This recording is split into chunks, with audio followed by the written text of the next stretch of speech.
Una segunda operación, perdón, una segunda propiedad que le vamos a pedir a esta operación es algo muy importante, y es que existe el cero, que acá lo vamos a llamar E perteneciente a A, y que tenga la propiedad que E estrella A de lo mismo que A estrella E y de A. ¿Para quién? Para todo A perteneciente a A. Es decir, que este elemento E que está en A, le vamos a exigir que satisfaga que cuando opera con cualquier elemento del conjunto no lo modifique. Eso es lo que pasa con el cero perteneciente a los enteros. El cero sumado con cualquier otro no lo modifica. Por eso es que el cero se le dice neutro respecto de la suma. Acá sería que el E es neutro respecto de estrella.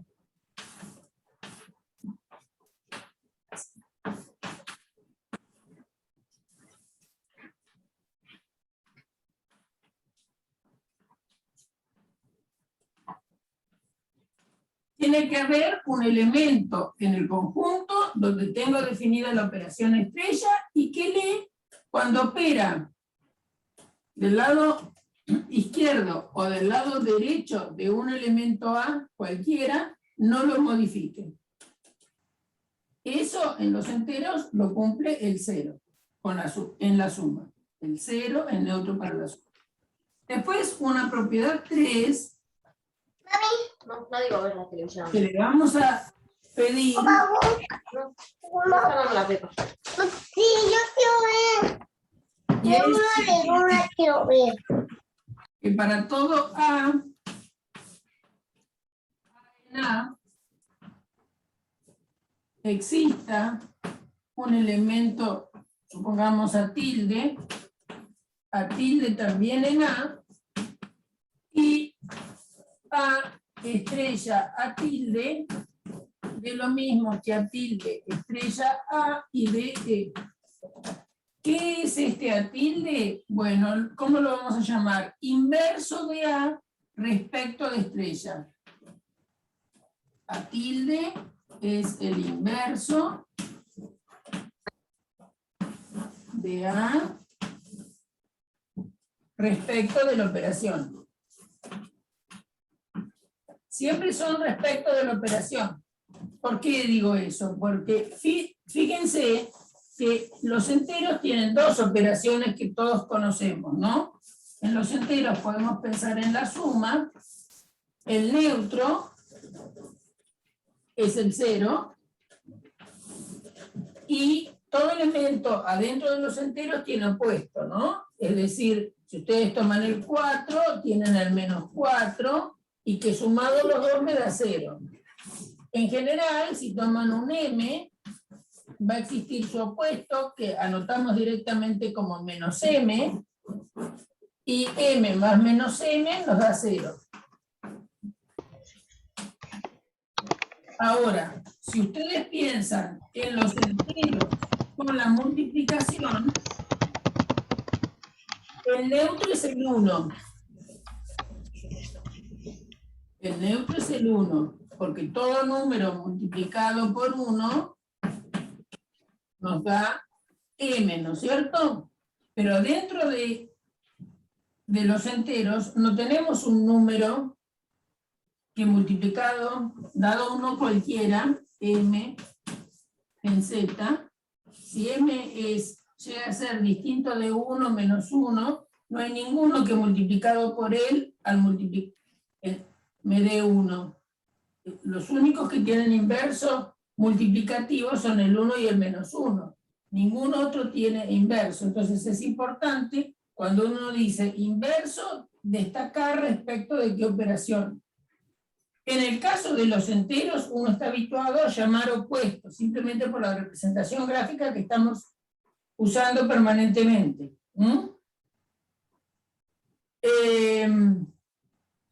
Bueno, entonces, esta también tiene nombre. no todas las operaciones, como acabo de ver, van a tener inverso respecto de su operación. El ejemplo más cotidiano para ustedes es los enteros con la multiplicación. La multiplicación efectivamente es una operación cerrada, es asociativa, tiene neutro que es el 1, pero esta condición 3 no la verifica. Y después una propiedad 4, y es que cualquiera sean A y B en A estrella B, de B estrella A, y esta es la propiedad conmutativa.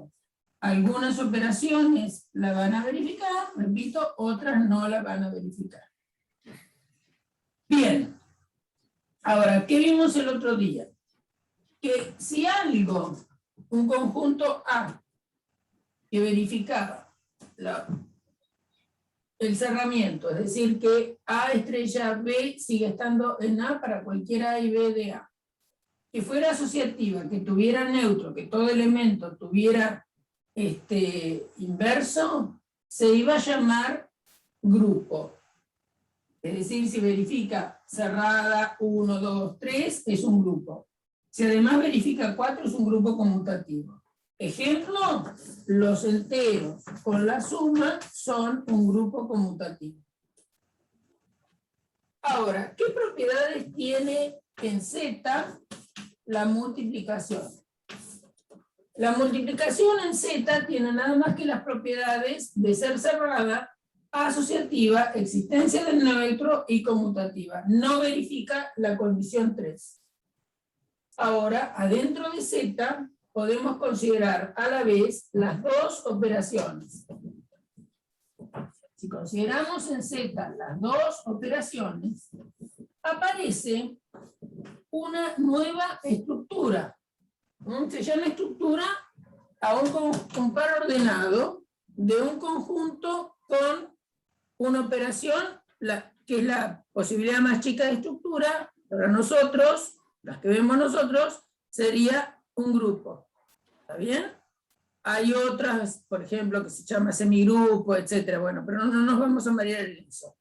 Empecemos, le damos nombre a lo que es un grupo. Bien, entonces, pero cuando consideramos dos operaciones como la suma y la multiplicación en Z, que además verifican, acuérdense que si ustedes tienen un número m multiplicando, no sé, a P más Q, estos tres son números enteros, esto da lo mismo que m por P más m por Q. En ese caso, como la multiplicación se distribuye en la suma, y además con todas las propiedades que ya hemos repensado, que verifican por separado la suma y la multiplicación en Z, lo que tenemos es un anillo. Es un anillo conmutativo con unidad. Bueno, es anillo, pero además, como es conmutativa la segunda operación, y tiene un 1, los enteros que verifican que es el neutro, entonces esto va a tener una estructura de anillo conmutativo con unidad. Hay otros anillos, sí, los racionales, conocidos por ustedes ya, los racionales, los reales, son anillos, los polinomios, con la suma y la multiplicación. Bueno, o sea que ustedes están habituados ya a trabajar con conjuntos con estructura. Bueno, ahora, ¿qué dice ese ejercicio? Ese ejercicio, que me preguntaron, es considerar un conjunto, dado H un conjunto,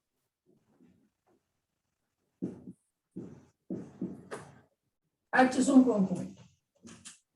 ¿A qué se llama conjunto de partes? El conjunto de partes de un conjunto son todos aquellos conjuntos contenidos en H. Ejemplo, si H fuera el 1, 4, 5, por ejemplo, si eso fuera H, entonces las partes de H son todos los subconjuntos que viven adentro de H. Acuérdense que era subconjunto, ¿no? Un subconjunto son conjuntos que le exigimos estar contenidos. ¿Y qué quiere decir estar contenido? A ver qué pasa acá.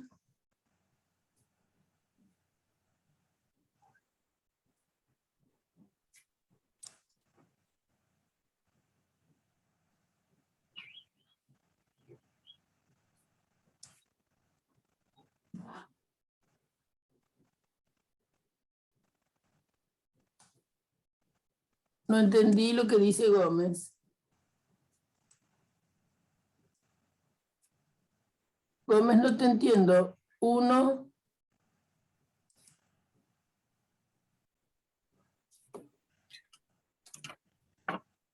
¿Qué es, Gómez, eso que pones?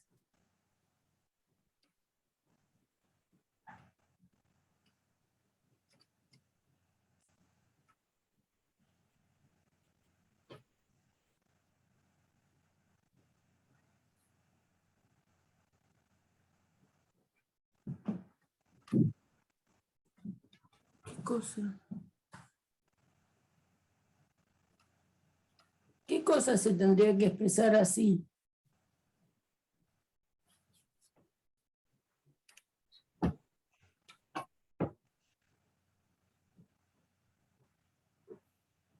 No. No, porque a mí se me ocurrió que era esto.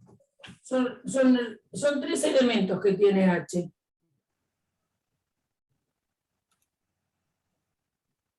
Los elementos que están en H son el 1, el 4 y el 5.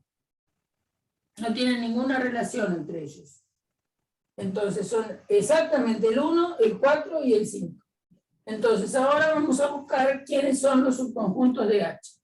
El vacío está dentro de H. El vacío está dentro de cualquier conjunto, en particular está acá. Después tenemos el unitario 1, está contenido en H. Porque todos los elementos que están en este conjunto unitario 1 es nada más que el 1. Y el 1 también está en H, por lo tanto el unitario 1 lo tengo que poner. El unitario 4 también lo voy a poner. ¿Por qué? Porque el 4 está adentro de H. El 5, entre llaves, es un conjunto contenido en H. Conjuntos unitarios adentro de H no tengo más. Ahora vamos a tener el 1 con el 4, también está contenido en H. ¿Por qué? Porque el 1 está en este conjunto y también está en H, el 4 está en este conjunto y también está en H. Por lo tanto, vamos a tener acá el 1, 4. También vamos a tener el 1, 5. Contenido en H. ¿Por qué? Porque el 1 obviamente está acá y lo tengo en H, el 5 está acá y lo tengo en H, entonces el conjunto 1, 5 viene... Profe, Sí, disculpe, la detengo un segundo para que no... en la columna de la izquierda, abajo de H, donde dice vacío contenido en H, a la derecha de ello, con los corchetes están los elementos, pero no llego a ver qué colocó. puse 1 acá y otro. 1, 4 contenido en H. Digo más grande. Ok. No, está bien, ahí está, gracias,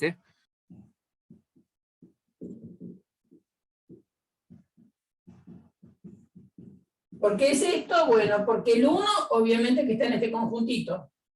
Está en este conjunto, pero también está en H. Eso quiere decir que 1 y el 4 pasa lo mismo. El 4 está en el conjunto, el 4 está en H, entonces el 1, 4 tiene derecho a estar adentro de este conjunto, que son todos los que están contenidos en H. Lo mismo va a pasar con el 1, 5. Y lo mismo va a pasar con el 4, 5. ¿Por qué pasa eso? Bueno, porque el 4 está en este conjunto y lo encuentro en H, el 5 está en este conjunto y lo encuentro en H, está cumpliendo la definición de contención. Bien, arriba del todo, perdón, entonces la vuelvo a molestar. Arriba del todo en la esquina, en la misma pizarra en la que está, arriba del todo en la esquina izquierda sería, ahí diría X tal que X está contenido en H, entonces. Exacto. Perfecto. Esa es la Gracias. definición, esa es la definición de conjunto de partes. Son los Ahí pedazos. es. Conjunto de partes, pensar, son las partes, dicho vulgarmente, son las partes en que podés dividir en conjuntos a un conjunto. Eso sería lo intuitivo. ¿Está bien? Ahí es. Está bien, era lo que me quedaba duda. Son los subconjuntos de H. Son conjuntos que están contenidos en H. Y tenés que considerar todos los posibles que están en H. ¿Está bien? No algunos, sino todos. Bien, le hago una Bien. consulta. Si yo, por ejemplo, tomara parte de un conjunto numérico, ponerle, supóngase, parte de reales, en definitiva, el parte de reales es infinito. Sí, claro. Ahí estoy. Perfecto, gracias.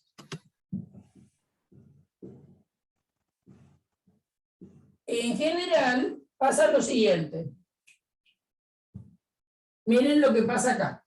H tiene 3 elementos, ¿no? H tiene 3 elementos. Los subconjuntos que le encontramos a este H son 1, 2, 3, 4, 5, 6, 7, 8. Si un conjunto llega a ser finito, respondiendo a la pregunta de él, si H tiene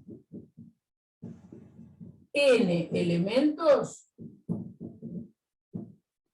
n significa, si yo escribo n, es un número finito.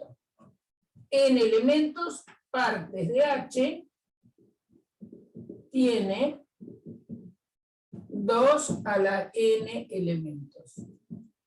Después, más adelante, vamos a hacer en realidad una demostración de esto. Bien, entonces, esto, aunque no tengan la demostración aún, lo pueden usar como control cuando tienen que encontrar las partes de algún conjunto. Acá tenemos 3 elementos y yo ya sé que sus partes tienen que tener 8. Por supuesto, me podría haber equivocado, ¿no? Por eso no puse un conjunto muy grande, porque ya le pongo 4, tengo que poner 16. ¿Está bien? Subconjuntos. Entonces hice un ejemplo de 3 conjuntitos. ¿Está bien? Ahora, vamos a recordar algunas propiedades de la intersección. Fíjense, esto va a ser claro en el ejemplo, pero vale en general.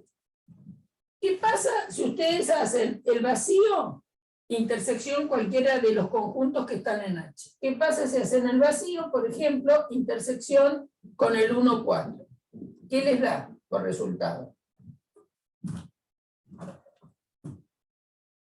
¿Cuáles son los elementos que están en la intersección de vacío con 1, 4? 1, 4. A ver, son los X, tales que X pertenece al vacío y X pertenece a 1, 4. Esa es la definición. Entonces estaría vacío y 1, 4. Entonces la intersección que te da. No, chicos. Lucio. El vacío. Decida vacío. Lucio, yo no quise poner los mayores que esto y menores que tal. No. Son esos 3 conjuntos, 3 elementos y nada más. No quise poner otra cosa, ¿eh? Bien. Bien, entonces la intersección da vacío, porque fíjense que ustedes les están exigiendo una conjunción. La conjunción tiene que ser válida para cumplir la condición de estar en la intersección de los conjuntos. Entonces, la conjunción, para que sea válida, el X tiene que pertenecer al vacío y también el X pertenecer acá. ¿Qué pasa con la afirmación X pertenece al vacío? ¿Hay algún elemento que esté en el vacío? No. ¿Cómo está definido el conjunto vacío? Es un conjunto que no tiene elementos. Por lo tanto, esta intersección da vacío. Bueno, eso pasa para el 1, 4 o para cualquier conjunto. Esa propiedad la vimos hace un tiempito, que el vacío, intersección, cualquier conjunto que a ustedes se les puede ocurrir, supongamos conjunto T que se les puede ocurrir, esto siempre va a dar vacío. El vacío, intersección, cualquier conjunto da vacío. Entonces, eso ténganlo en cuenta, porque ahora estamos estudiando qué propiedades tiene la intersección. Lo que quiero ver es qué propiedades tiene la intersección en este conjunto de partes. Bien, pero lo pongo como ejemplo para después generalizar. Bueno, ahora vamos a mirar qué pasa si hacen la intersección del conjunto 1 con, por ejemplo, el 4, 5. La intersección de estos dos conjuntos. ¿Qué resultado van a tener? ¿Vacío? Vacío. Muy bien. Si hacen la intersección del, por ejemplo, del 4, 5, intersección el 4, ¿qué les va a dar? 4. 4. El unitario 4. Si hacen la intersección del 1 con el 1, 5, por ejemplo, ¿qué les da? 1. Unitario 1. En general, yo voy a destacar dos cosas que pasaron. Que la intersección, tomé dos conjuntos de acá, y la intersección siguió estando acá adentro, ¿no? Porque hice la intersección del conjunto 1, unitario 1, con el binario 4, 5, me dio vacío, y el vacío está acá adentro. Hice el 4, 5 con el 4, conjunto 4, 5, intersección del conjunto unitario 4, me dio el unitario 4. Y el unitario 4 sigue estando. Hice la intersección del 1 con el 1, 5, y me dio el 1, que es otro conjunto que está acá adentro. No me voy a escapar nunca de acá. Bueno, eso se tiene por una propiedad que vimos ya como propiedades de la intersección, no sé si las acuerdan, pero está, y es la siguiente, que si ustedes tienen un, vamos a llamarlo de alguna manera, un T contenido en un conjunto E, y F también contenido en E, entonces T intersección F sigue estando contenido en E. Entonces, si tienen dos conjuntos, subconjuntos de E, la intersección sigue estando contenida en el conjunto que los contiene. Si quieren pensar un poquito, eso sale porque la intersección es más chica que cada uno de los intersecandos. La T intersección F es más chica en el sentido de que está contenida tanto en T como en F. Y por transitividad de la contención, la intersección está contenida en T, y como T está contenido en E, la intersección está contenida en E. Es decir, no se van a escapar. ¿Y qué me importa decirles eso de que no se van a escapar? Es que entonces, si ustedes tienen todos los subconjuntos que los escribimos acá, subconjuntos de H, si yo interseco dos subconjuntos de H, nunca me voy a escapar de H. ¿Qué quiere decir? De acuerdo a lo que vimos allá, quiere decir que la intersección es cerrada adentro de partes de H. Es decir, que a mí me dijeron estudiar las propiedades que tienen intersección en el conjunto de partes. Bueno, para este ejemplo se cumple, pero después yo voy a decirles, y ustedes van a comprender que por qué se va a cumplir para cualquier caso. No solo para este H, sino para cualquiera. Nunca se van a escapar. Bien. Entonces, propiedad importante, la intersección es cerrada. la intersección es cerrada. La intersección es cerrada, no sé, no tengo dónde escribir. La intersección es cerrada en partes de H. Al menos por ahora en este H. Después lo vamos a justificar para todo. Ahora,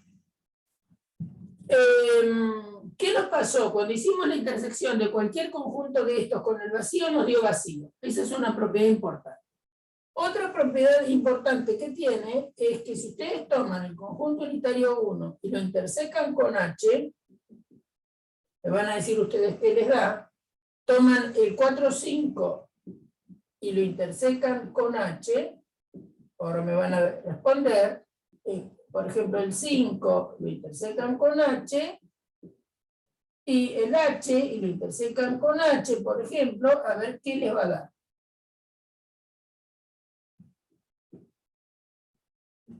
Hace un ratito, cuando hicieron la intersección, por ejemplo, de 4, el unitario 4 con el 4, 5 les dio el 4.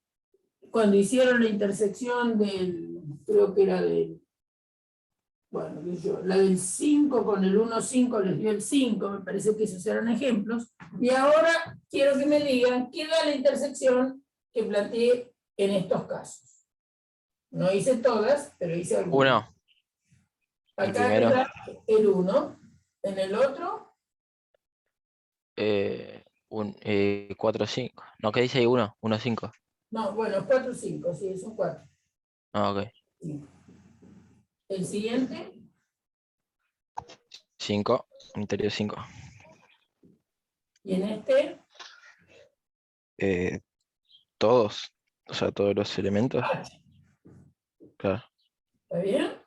Y el vacío, ya sabíamos que vacío, intersección cualquiera nos daba el vacío, ¿no? Entonces, fíjense, ¿qué pasa con H respecto a la intersección? Cuando H interseca a cualquier conjunto, ¿quién me da?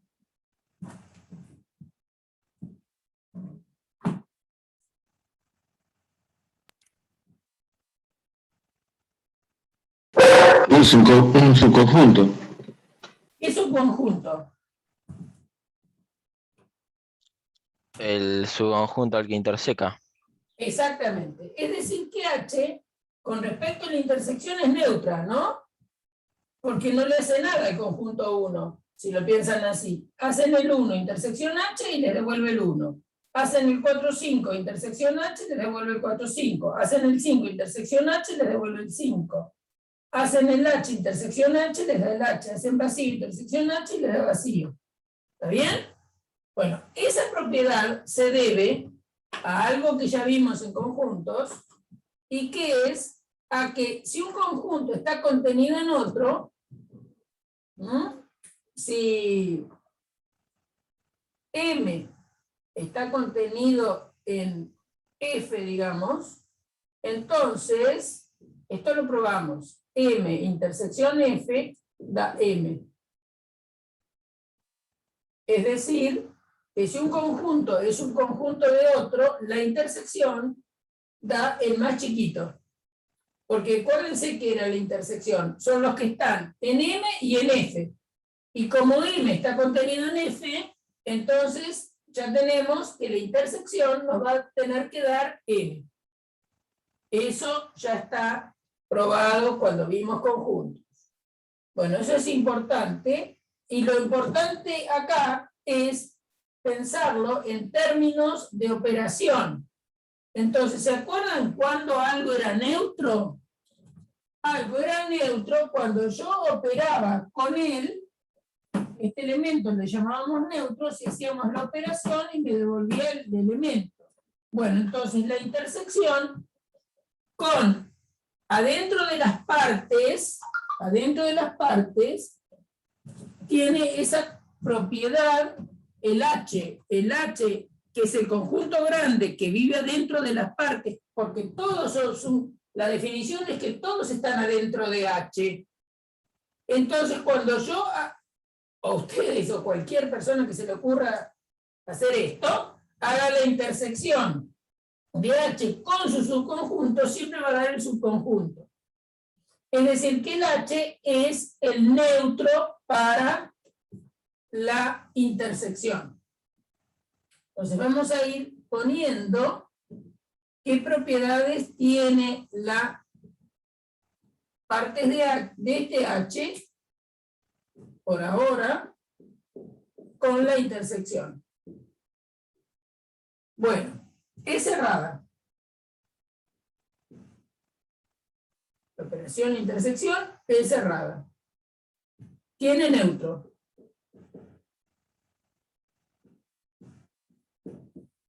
¿Quién? H. Tiene neutro H.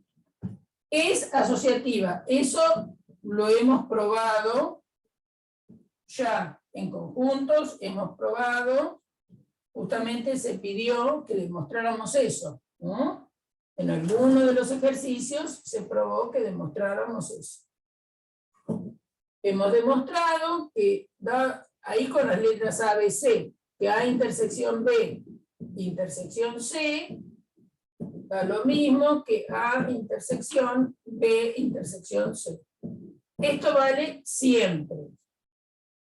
Esto vale para cualquier terna de conjuntos que a ustedes se les ocurra considerar. Si vale siempre, en particular va a valer para los conjuntos que están acá adentro. ¿Mm? Entonces, la intersección es asociativa.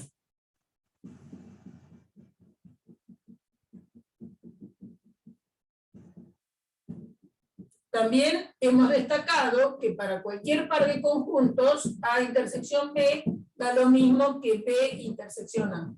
Esto lo hemos probado. Debido a que, si piensan cómo se define la intersección, la conjunción es conmutativa.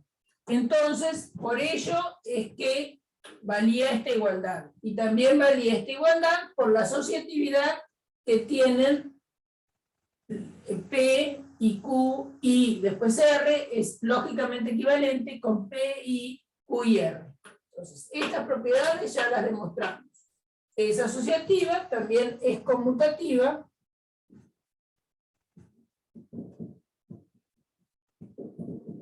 Y ahora la pregunta sería si hay una propiedad parecida a 3. Es decir, todo conjunto de las partes habrá otro que operando con él me da el neutro, y acuérdense que el neutro es H. Entonces, por ejemplo, vamos en este ejemplo. Si tomamos el 1, yo me pregunto, ¿existirá otro? Pregunto a ustedes, que intersecado con el 1 me dé H. ¿El mismo conjunto puede ser? A ver, 1, intersección 1, ¿qué te da? ¿Y no daría 1? Daría 1. ¿Y vos qué te estás preguntando? Profe, arriba que dice unitario intersección N, o qué dice, no yo ver bien. El primero, que dice que es igual a H. Neutro. Ah, no. Ah, gracias. Y no nos estábamos, perdón, ¿no? Pero para no perderme, no nos estábamos preguntando eso, si hay algún conjunto que, intersecando con el mismo conjunto, dé por resultado el mismo conjunto. Eso sería el elemento neutro. No, nos estamos preguntando, ya sabemos que H es el neutro. H es el neutro, porque 1, Bien. intersección H te da 1. Eso quiere decir que H es el neutro, ya lo hemos mirado. El neutro es H, ¿por qué? Porque cualquiera es el conjunto que está en las partes de H, como está contenido en H, la intersección me da H. ¿Mm? Entonces, H es el neutro. Entonces, ahora lo que te estás preguntando, si dado un conjunto cualquiera,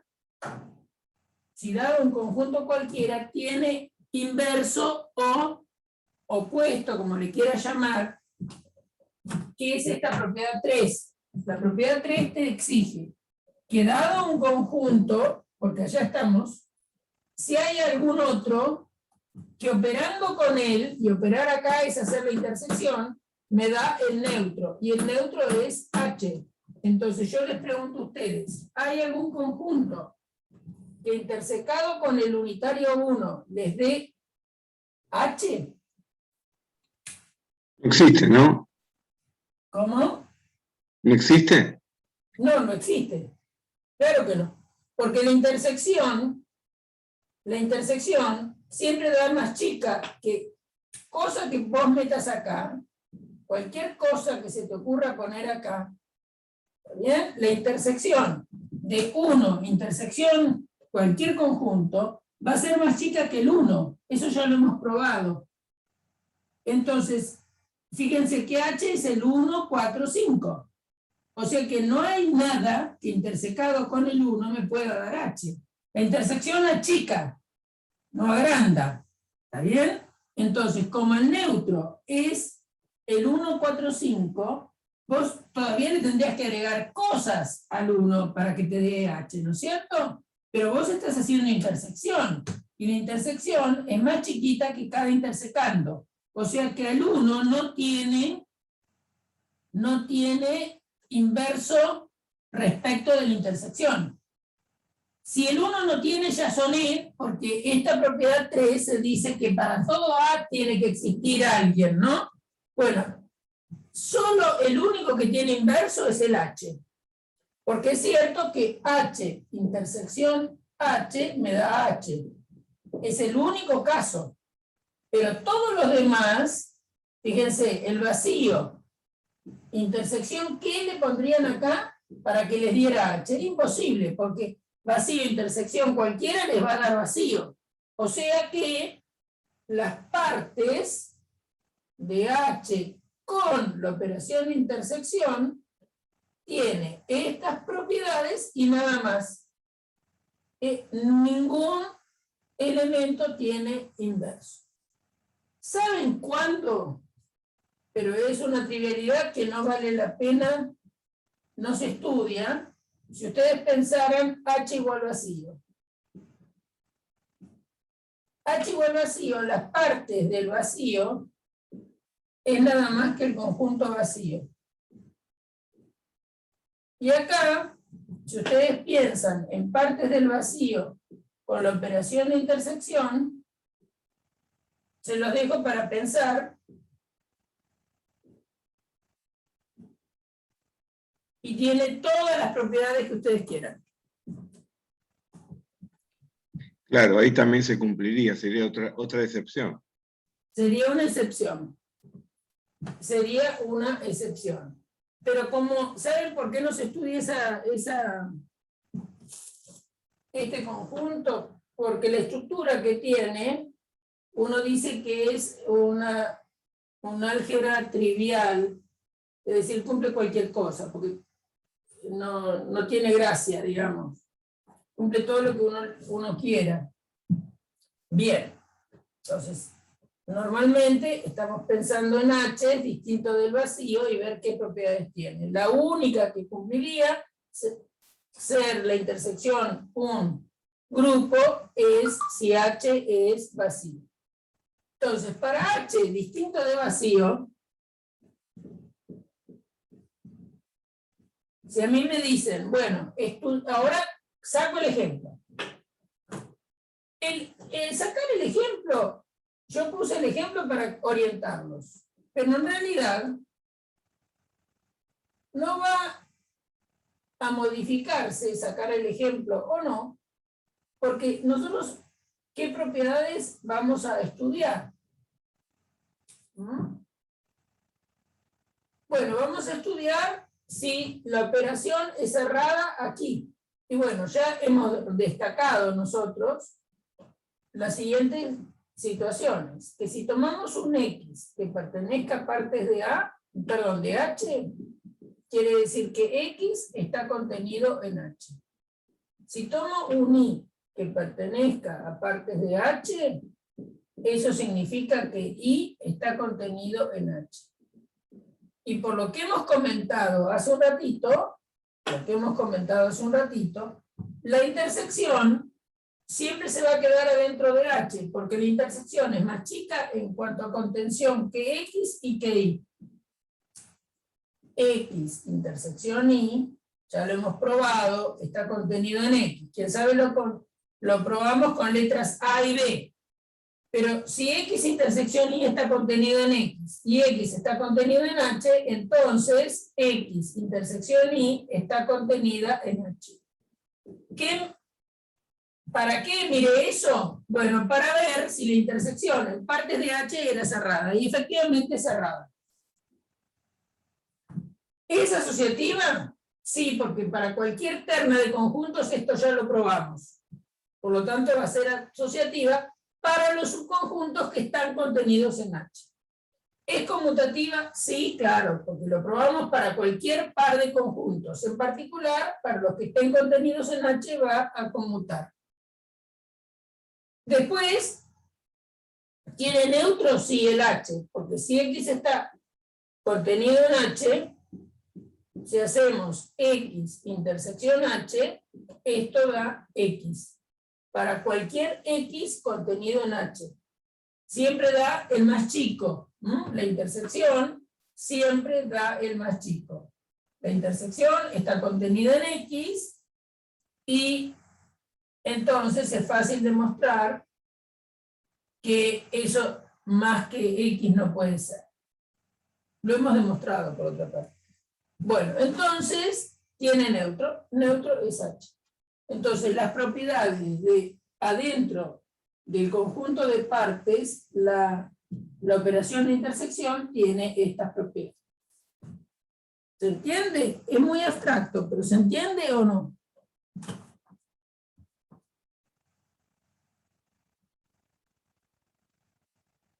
¿Sí? Bueno. Más o menos. Hay uno que puso no. A ver, Daniel. Me parece leer Daniela. ¿Qué es lo que...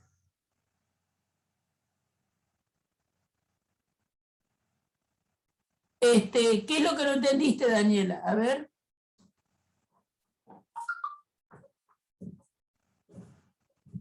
¿Podés preguntar con micrófono o no?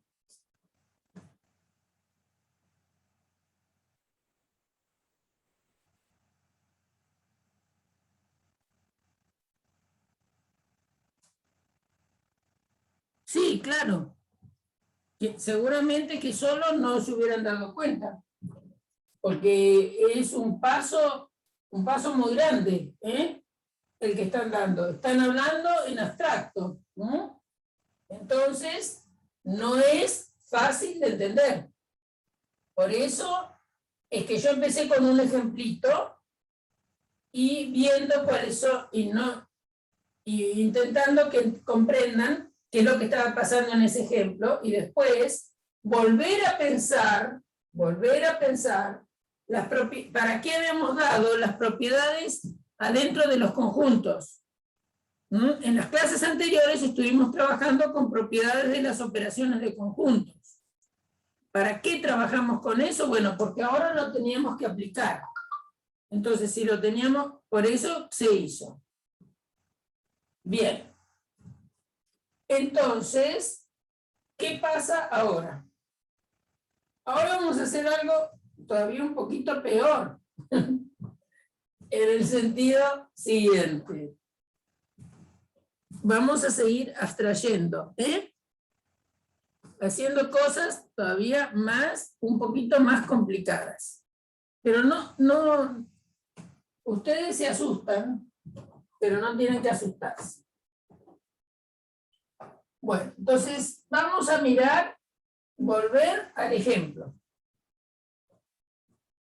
Vamos a volver al ejemplo ese de SH.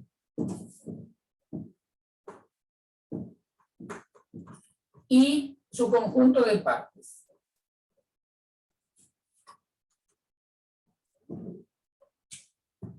Yo voy a escribir de nuevo quién era H, las partes de H,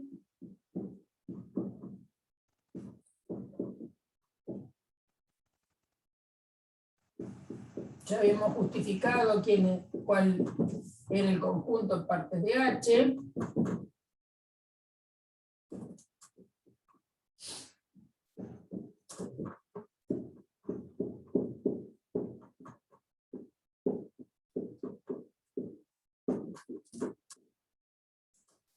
1, 2, 3, 4, 5, 6, 7, 8. Ahí está todo.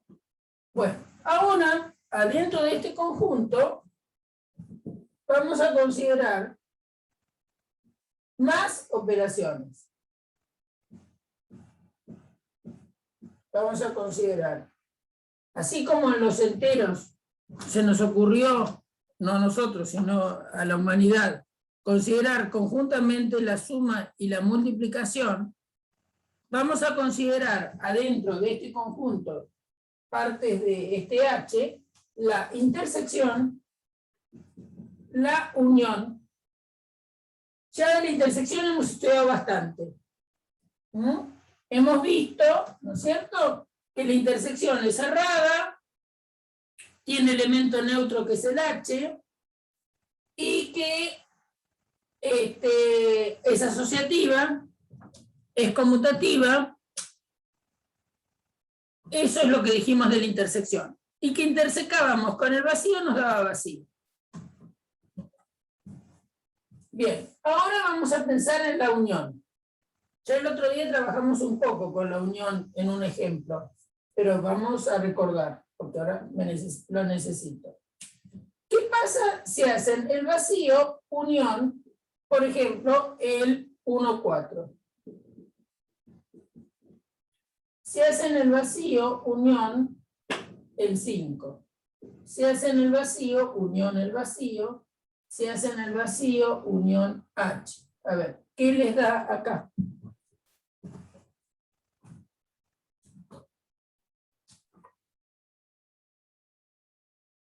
Vacío va a ser el neutro.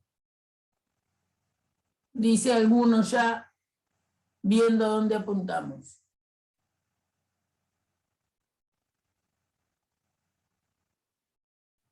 Porque ¿qué es la unión?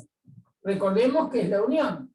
Sería el nuevo conjunto de los X que pertenecen al vacío o pertenecen a 1, 4. ¿Quién va a ganar la disyunción?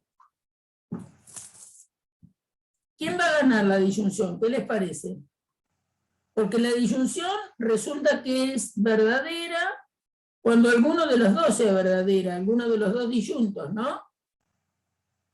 Entonces, ¿X pertenece al vacío? Y ¿Va a ser no, verdadero X no pertenece al eso? vacío. Eso, No, falso. eso va a ser falso siempre. Entonces siempre va a salir por este lado, ¿no? Si lo piensan, ustedes están... O pertenece a uno o pertenece al otro, digamos.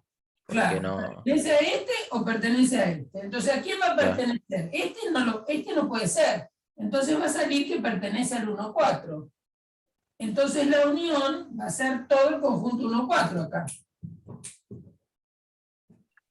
El 1 lo voy a poner ¿por qué? Porque está en el 1, 4, no porque está en el vacío.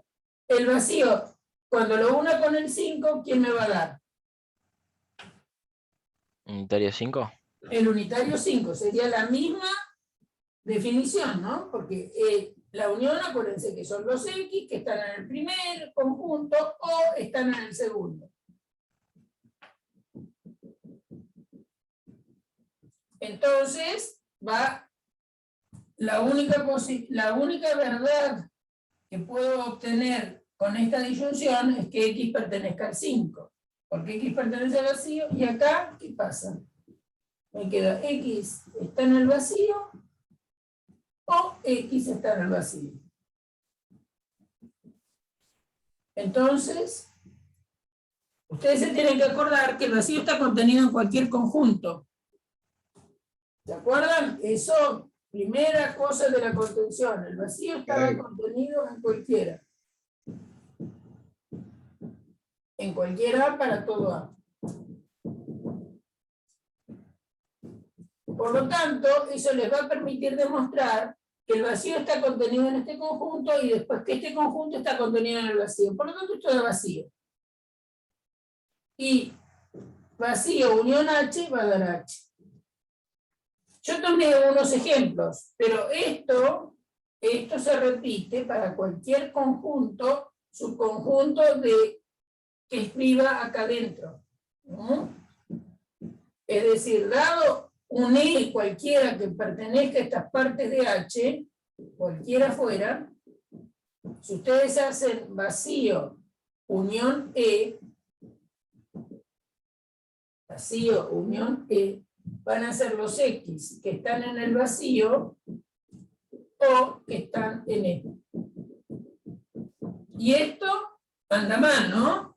X pertenece al vacío, no anda con verdad. Lo que anda con verdad es X pertenece a E. Por lo tanto, vacío, unión E, me va a dar E. En otras palabras, como ya dijo un compañero, el vacío es neutro para la unión. Entonces, la unión es cerrada, no me escapo, porque ya lo sabemos de propiedades anteriores, entonces estamos analizando cuáles son las propiedades que tiene la unión adentro del conjunto de partes. Entonces, propiedades de la unión. Es cerrada, tiene el neutro, tiene, y es el vacío. También sabemos que es asociativa, porque siempre la unión es asociativa, lo hemos probado ya, para cualquier terna de conjuntos. Hemos visto que A unión B unión C es lo mismo que A unión B unido con C. O sea que eso vale también para conjuntos de las partes. Es asociativa.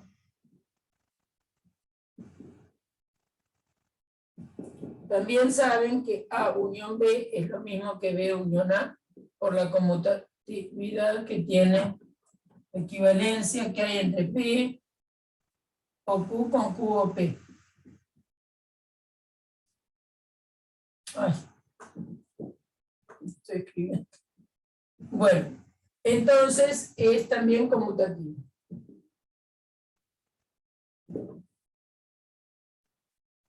Entonces, adentro de las partes, si pongo esas dos operaciones, si ponemos esas dos operaciones, tenemos que más o menos tienen propiedades similares. La intersección también de la cerrada, asociativa, conmutativa. Es mentira que haya opuesto, pero miren lo siguiente. Acá tenemos el neutro, ¿no? Que es el vacío. Entonces, si yo pienso en la unión sola, ¿qué le voy a unir? Dado un conjunto, por ejemplo, el 1, 5. ¿Le pueden unir algo para que el resultado dé vacío?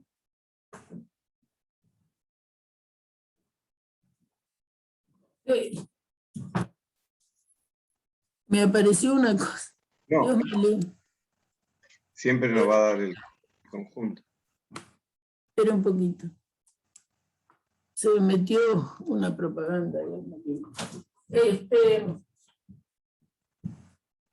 Como mínimo va a dar el 1,5, porque la unión agranda, o sea que no me va a dar ahí, si yo considero nada más que estas operaciones, con la unión me puedo, es decir, yo digo partes de H con la unión, las únicas propiedades que tiene es cerrada, asociativa, conmutativa y tiene neutro. Eso es lo que tengo. Muy bien. Pero ahora vamos a ir a analizar no dos operaciones nada más en partes de H. Vamos a agregar una operación más adentro de partes de H. Vamos a agregar la operación de complemento respecto de H, que vamos a indicar simplemente con una C chiquitita. Vamos a agregar la operación de complemento. Es decir, así como vieron que en los enteros pensábamos en la suma, la multiplicación, ¿está bien? Pensábamos las dos operaciones, suma, multiplicación, y estudiábamos qué propiedades tenían los enteros con esas dos operaciones. Bueno, ahora lo que vamos a hacer es pensar en el conjunto de partes tres operaciones. La operación de unión, intersección y complemento. Es decir, vamos a ir a una estructura nueva, que no es la de anillo que conocen todos, sino, porque ustedes la conocían, lo que no sabían que se llamaba un anillo, sino que vamos a algo que para muchos va a ser nuevo. Y para ello voy a pensar adentro de este conjunto la operación de complemento.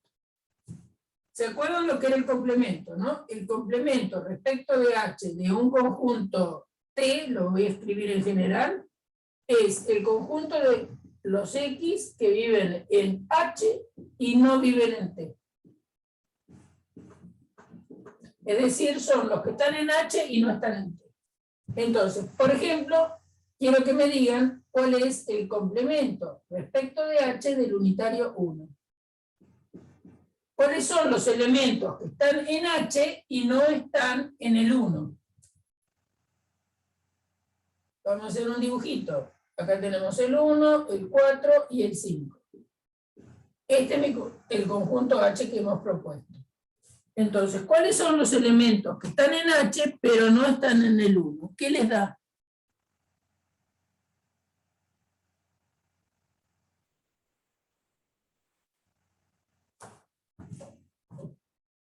¿Qué sobra en H si sacan el 1?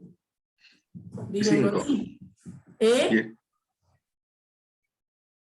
El 4 y 5, muy bien. ¿Qué da el complemento según H del unitario 4? Es otro que anda por acá. ¿Qué da? 1 y 5. 1, 5. O H menos 4. O H menos 4, muy bien. Si piensan en el complemento en H, por ejemplo, del 1, 5. El 4. Complemento 4. ¿No? ¿Se acuerdan que el complemento devolvía el conjunto? Si toman el complemento en H del 4, 5, 1. el 1. Si toman el complemento del vacío, El mismo conjunto. H. da H. Y si toman el complemento de H, Vacío. vacío.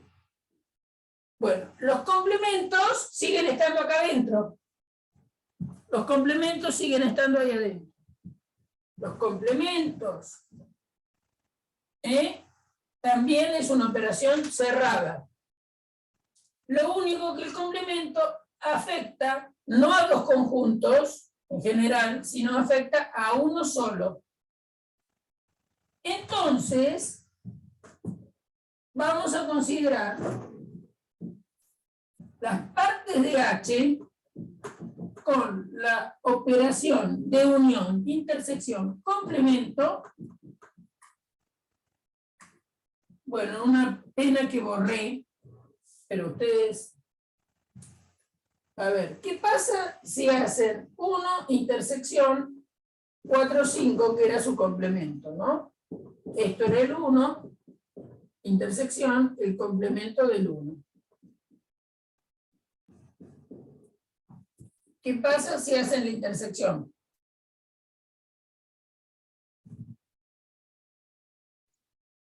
¿Cuánto da? Vacío. Vacío, exactamente.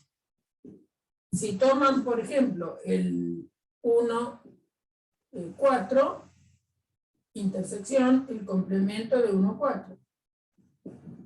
El complemento de 1, 4 es el 5.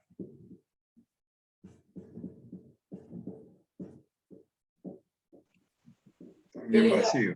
Vacío. Es decir, que en general un conjunto, intersección, su complemento, propiedad que demostramos hace un tiempito, intersección, su complemento, da vacío. Y si hacen la unión, si en lugar de acá, intersección hacen la unión, ¿qué les da? 1, 4, 5. 1, 4, 5. Y 1, 4, 5 no es otra cosa que H. ¿Se acuerdan? Eso ya lo probamos en general, que un conjunto unido con su complemento daba el total. Bueno, acá el total es H.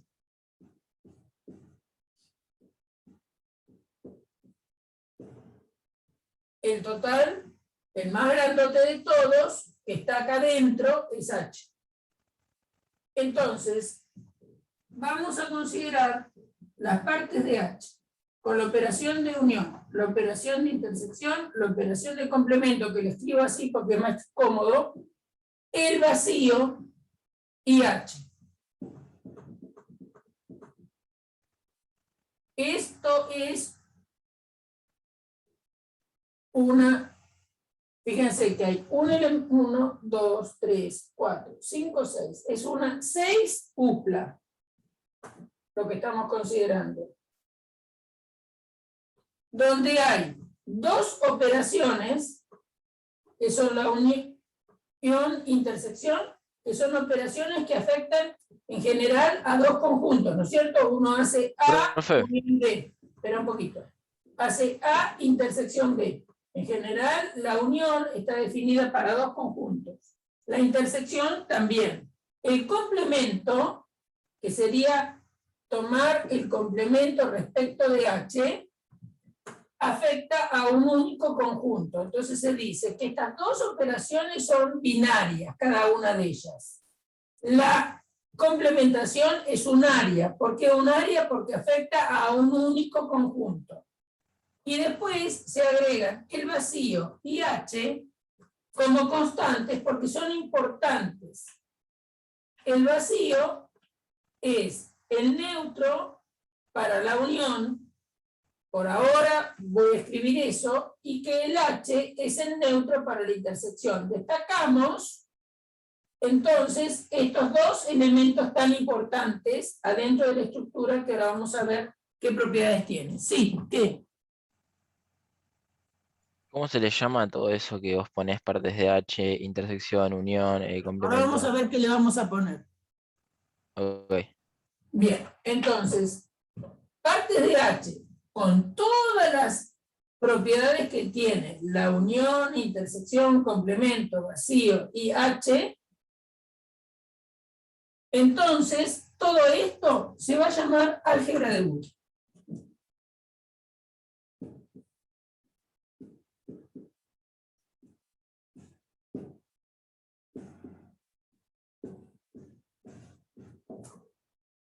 Pensando que cumple todas las propiedades que hemos destacado.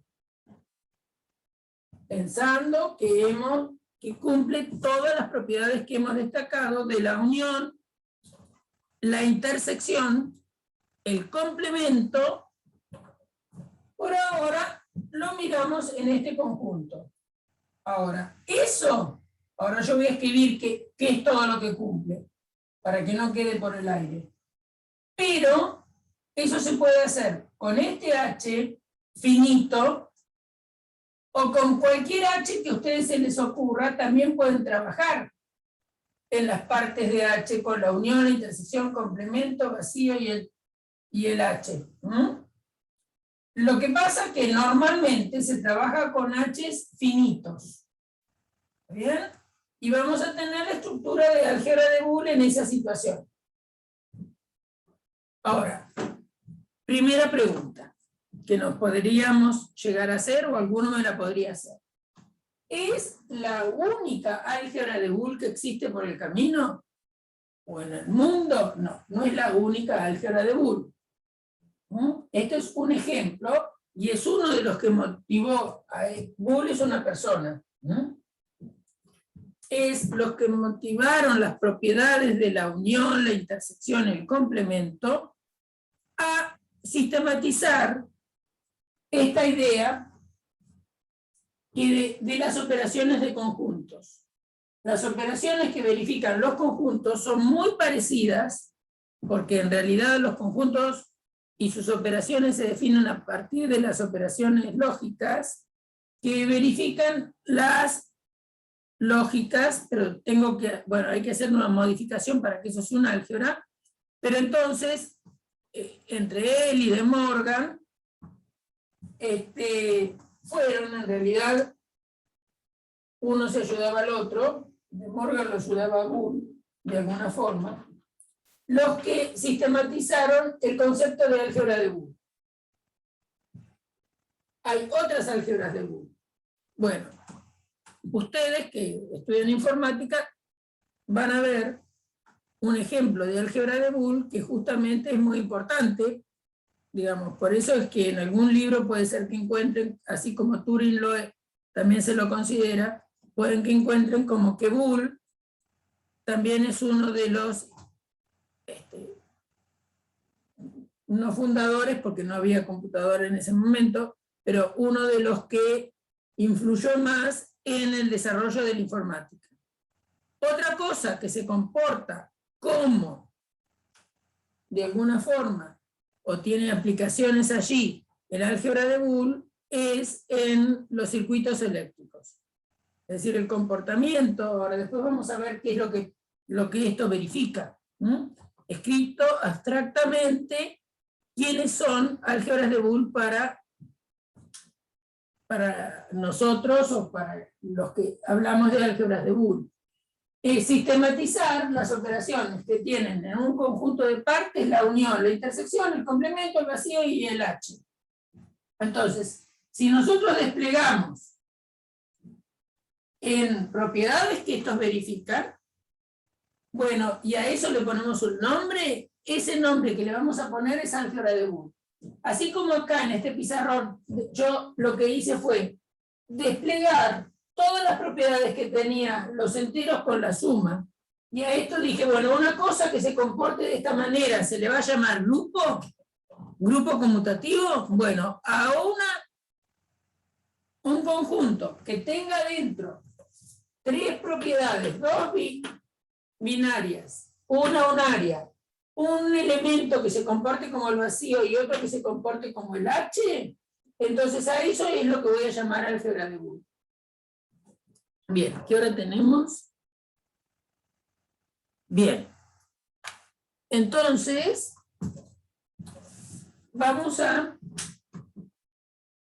escribir qué propiedades vamos a generalizar. Entonces, dado X, por ahora voy a trabajar en un álgebra de partes.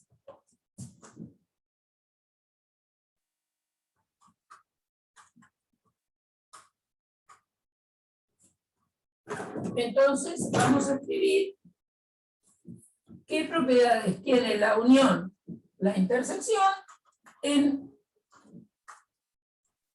y el complemento acá.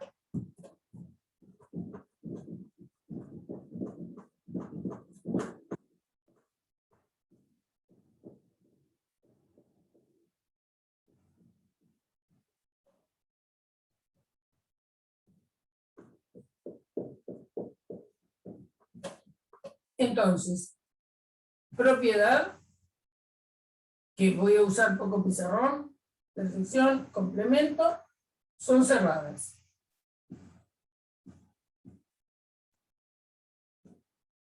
Las 3 operaciones son cerradas. ¿Qué vamos a pedir? Que X unión Y sea lo mismo que Y unión X. Conmutatividad, tanto para la unión como para la intersección, cosas que se dan. Después, que sean asociativas.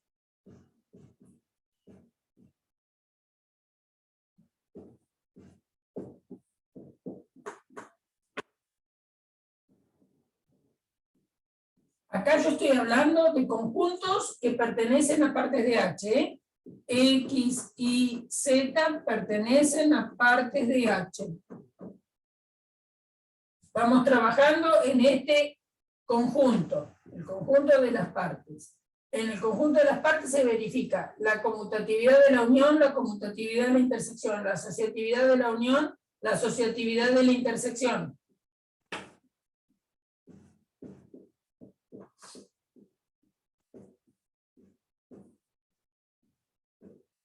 Después se verifica la distributividad de la unión en la intersección.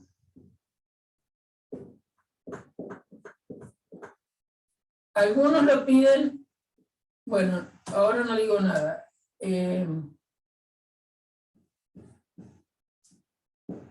Cuando hable en general voy a decir algo.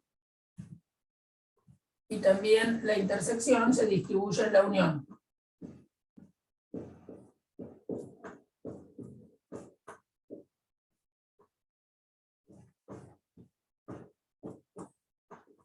Después, cuando metemos la complementación, tenemos que X, intersección, su complemento da vacío.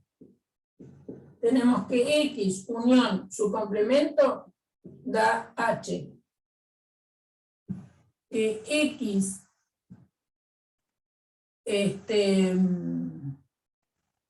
intersección, vacío da vacío. Tenemos que X, intersección, H da H, que X unión vacío da X. Otra que tenemos es que X unión, perdón, acá me equivoqué, ¿no? Da X, X unión H da H. ¿Qué otra cosa de destacar que vimos? Para la intersección con el complemento da vacío, la intersección de cualquier X con el vacío da vacío, la unión de X con cualquiera da el X, ¿no? La unión de X con el H da H, la intersección da X, la unión da esto, y bueno, creo que nada más tengo que poner. Bien, entonces tenemos 1, 2, 3, 4, 6, 7, 8, 9. Bien. Entonces estas son las propiedades fundamentales que verifican adentro del conjunto de partes estas 3 operaciones y 2 elementos destacados que son el vacío y el H. Estos elementos son destacados. ¿Por qué? Bueno, porque tienen importancia cuando nosotros hacemos la intersección de un conjunto con su complemento, la unión de un conjunto con su complemento, destacar que la intersección tiene neutro H y que la unión tiene neutro el vacío. Bueno, nos vamos a ir a un descanso por 10 minutos y vamos a hablar ahora en general de cómo vamos a poder dibujar una álgebra de Boole, porque va a tener su dibujito, y vamos a mirar la definición en general de una álgebra de Boole. Entonces, en un momentito, después del recreo, vamos a dibujar el álgebra de las partes de un conjunto y vamos a hablar de otras álgebras de Boole en general. No se mueran por todo lo que vimos hoy, ¿no? Digo en broma, obviamente. Una clase pesada, ¿no? ¿Sí? Es pesada, sí. Es una clase pesada.